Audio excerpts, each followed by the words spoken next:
What's up, guys? So I'm just going to let the footage of this 7-minute set I did the other day run, and I'm going to talk a little bit about programming for kettlebell sport.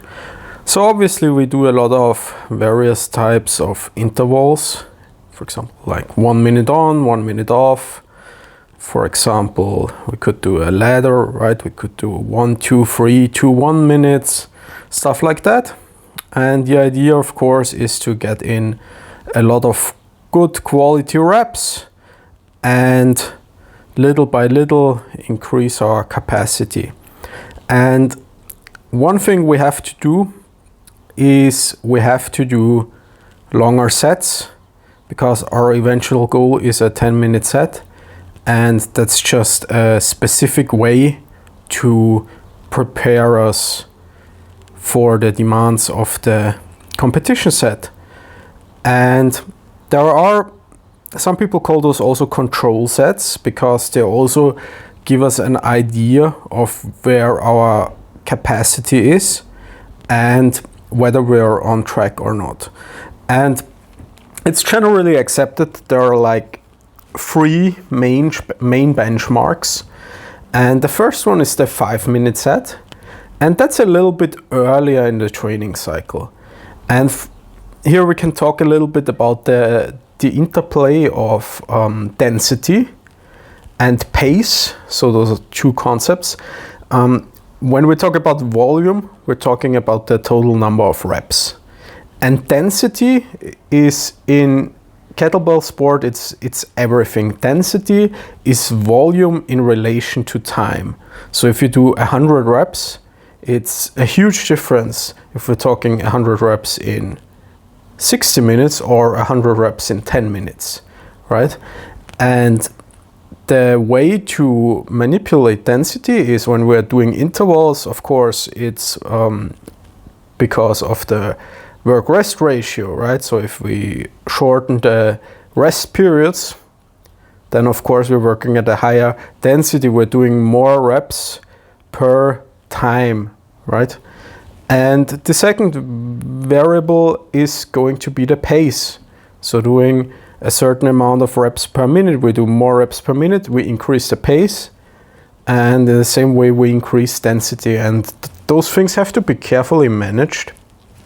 And for the 5-minute set, we are looking at a higher pace and higher density, because if we want to do, for example, my goal is 100 reps in 10 minutes. And for the 5-minute set I did earlier in the training cycle, I did 60 reps. And I would consider that to be the minimum for a successful attempt at 100 reps in 10 minutes.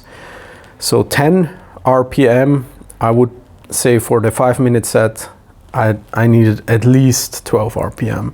And preferably I would have liked to have gotten more, but since it's early in the training cycle, obviously I was still improving after that. So that's the first benchmark you have to clear.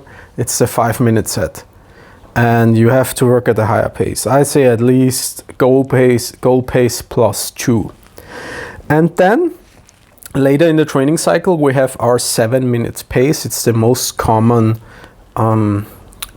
used, even though some coaches like 8-minute sets, since they say there's a higher correlation or predictive ability of the 8-minute set in regards to your competition performance.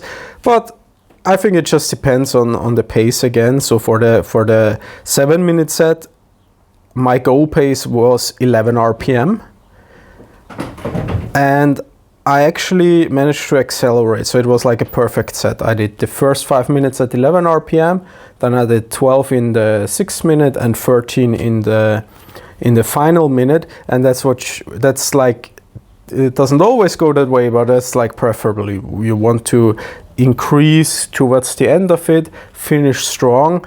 And actually that set gives me good confidence that I am able to do 100 reps in 10 minutes. And the 7-minute set is usually later in the training cycle. So if you take, for example, how Very popular in the West is Denis Vasiliev, how is programming things, and he likes to do the 7-minute set exactly 2 weeks out, to the day 2 weeks out from the competition.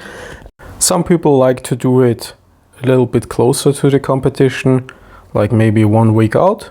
And there's also like the consideration of how long you should taper. So tapering just means reducing the volume leading up to the competition to allow for supercompensation to occur, so you can actually be at your highest capacity, at your peak at the competition. And this is an art and a science, and some people train hard pretty much up to the competition, and some people taper off even 2 weeks before.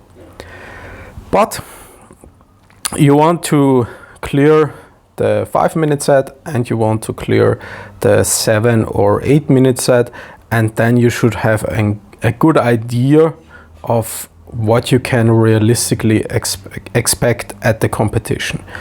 And like I said, I'm really happy with how this set went, because it means I have a realistic chance at getting 100 reps with the 24s. Like, you never know what happens, right? But I'm optimistic about getting 100 reps or close to it. And this is already the final minute. I'm doing the last reps. Form is looking, if I do say so myself, it's pretty good for me. Like, of course, fixation can always be improved. Last reps, really accelerating, squeezing in a couple of more. And if you're interested in following my exact programming, you can check out my training program, Double Bell Domination, where everything is laid out week by week. Take care, guys.